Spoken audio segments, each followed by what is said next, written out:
Welcome to my YouTube channel.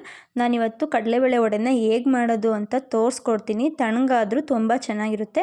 ನೀವು ಒಂದ್ಸಲ try ಮಾಡಿ. ಹಾಗೆ ತುಂಬ ಚೆನ್ನಾಗೂ ಬಂದಿದೆ, ಹಾಗೆ ತುಂಬ ರುಚಿಯಾಗಿದೆ. ಈ ವಿಡಿಯೋ ಇಷ್ಟವಾದರೆ ಒಂದು ಲೈಕ್ ಮಾಡಿ, ಹಾಗೆ ನನ್ನ ಚಾನಲ್ನ ಸಬ್ಸ್ಕ್ರೈಬ್ ಮಾಡಿ. ಈಗ ವಡೆ ಹೇಗೆ ಮಾಡೋದು ಅಂತ ನೋಡೋಣ ಬನ್ನಿ.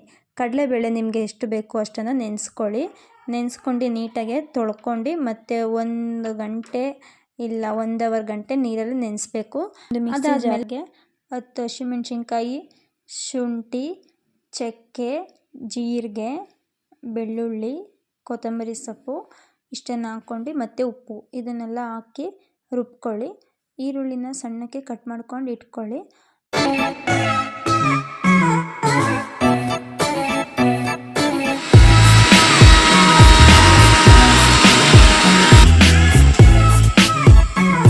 ಅದನ್ನು ನೀಟಾಗಿ ದಪ್ಪ ಥರನೇ ರುಬ್ಕೊಳ್ಳಿ. ಯಾಕೆ ಅಂದರೆ ಆ ಥರ ಹಾಕಿದ್ರೆ ಟೇಸ್ಟಾಗಿ ಸಿಗ್ತದೆ ಬಾಯಿಗೆ ಅಂತ. ಅದನ್ನಾದಮೇಲೆ ನಾವು ಕಡಲೆಬೇಳೆ ಏನು ನೆನೆಸಿಟ್ಟಿರ್ತೀವಿ ಅದನ್ನು ರುಬ್ಕೊಳ್ಳಿ. ಅದನ್ನು ದಪ್ಪ ಥರನೇ ರುಬ್ಕೊಳ್ಳಿ. ಕಡಲೆಬೇಳೆ ಥರನೇ ಸಿಗಂಗೆ ರುಬ್ಕೋಬೇಕು. ರುಬ್ಕೊಂಡು ಒಂದು ಬೌಲ್ಗೆ ಹಾಕ್ಕೊಂಡು ನಾವೇನು ಪೇಸ್ಟ್ ಮಾಡ್ಕೊಂಡಿದ್ದೀವಿ ಮತ್ತು ನಾವೇನು ಕುಯ್ಕೊಂಡಿದ್ದೀವಿ ಅದನ್ನು ಎಲ್ಲ ಹಾಕಿ ಮಿಕ್ಸ್ ಮಾಡ್ಕೊಳ್ಳೋಣ. ಮತ್ತು ನಾವು ಕುಯ್ದಿದ್ದು ಕೊತ್ತಂಬರಿ ಸೊಪ್ಪು ಇಲ್ಲ ಸಬ್ಸಿಗೆ ಸೊಪ್ಪು ಇದ್ದರೆ ಹಾಕ್ಕೊಳ್ಳಿ. ಸಬ್ಸಿಗೆ ಸೊಪ್ಪು ಇಲ್ದೋದ್ರಿಂದ ನಾನು ಹಾಕ್ಕೊಂಡಿಲ್ಲ. ಮತ್ತು ಈರುಳ್ಳಿನ 2 ಕಟ್ ಮಾಡ್ಕೊಂಡಿದ್ದೆ ಅದನ್ನು ಹಾಕ್ಕೊಂಡಿದ್ದೀನಿ. ಹಾಗೆ ನಾವು ಪೇಸ್ಟ್ ಮಾಡ್ಕೊಂಡಿದ್ದನ್ನು ಹಾಕ್ಬಿಟ್ಟು ಕೈಯಲ್ಲಿ ಚೆನ್ನಾಗಿ ಮಿಕ್ಸ್ ಮಾಡ್ಕೊಳ್ಳಿ.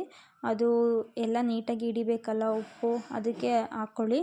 ಮತ್ತು ಒಂಚೂರು ಸಪ್ಪೆ ಆಗಿದ್ದರೆ ಉಪ್ಪು ಹಾಕ್ಕೊಳ್ಳಿ. ಕರೆಕ್ಟಾಗಿದ್ದರೆ ಏನೂ ಹಾಕ್ಕೊಳ್ಳೋಕೆ ಹೋಗ್ಬಿಡಿ. ಅದನ್ನೆಲ್ಲ ಕಲಸಿ ಇಟ್ಬಿಟ್ಟು ಒಂದು 10 ಮಿನಿಟ್ಸ್ 20 ಮಿನಿಟ್ಸ್ ಬಿಟ್ಬಿಡಿ. ಎಣ್ಣೆ ಬಿಟ್ಬಿಟ್ಟು ಬಿಸಿ ಆಗೋಕ್ಕೆ ಬಿಟ್ಬಿಡಿ. ಆಮೇಲೆ ಉಂಡೆ ಮಾಡ್ಕೊಂಡು ಹಂಗೆ ಮೇಲೆ ನಿಧಾನವಾಗಿ ಪ್ರೆಸ್ ಮಾಡ್ಕೊಳ್ಳಿ. ನಾವು ಏನು ಕಲಿಸ್ಕೊಂಡಿರ್ತೀವಿ ವಡೆ ಹಿಟ್ಟನ್ನು ಅದನ್ನು ಕಲಿಸ್ಕೊಂಡಾದ್ಮೇಲೆ ಒಂದೊಂದನ್ನೇ ಬಿಸಿ ಬಿಸಿ ಎಣ್ಣೆಗೆ ಹಾಕಿ ಅರ್ಧ ನಿಮಿಷ ಆದಮೇಲೆ ಒಂದು ಸೈಡ್ ಬೆಂದಿರ್ತದೆ, ಇನ್ನೊಂದು ಸೈಡ್ ಬಂದಿರಲ್ಲ. ಹಾಗೆ ದಬಾಕ್ತಾ ಇರಿ. ಯಾವಾಗ ಈ ರೀತಿ ಒಂದು ಒಳ್ಳೆ ಬಣ್ಣ ಬಂದಿರುತ್ತೋ ಅವಾಗ ಬೆಂದಿದೆ ಅಂತ ಅರ್ಥ. ಅದು ಬೆಂದಾದ್ಮೇಲೆ ಎತ್ಕೊಳ್ಳಿ.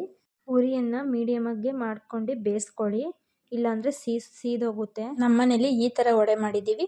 ಸೊ ನಿಮಗೂ ಇಷ್ಟವಾದರೆ ಒಂದ್ಸಲ ಟ್ರೈ ಮಾಡಿ. ಹೇಗೆ ಬಂತು ಅಂತ ಕಮೆಂಟ್ ಬಾಕ್ಸಲ್ಲಿ ಕಮೆಂಟ್ ಮಾಡಿ. ಐ ಹೋಪ್ ನಿಮಗೆಲ್ಲ ಇಷ್ಟವಾಗೈತೆ ಅಂತ ಅನ್ಕೋತೀನಿ.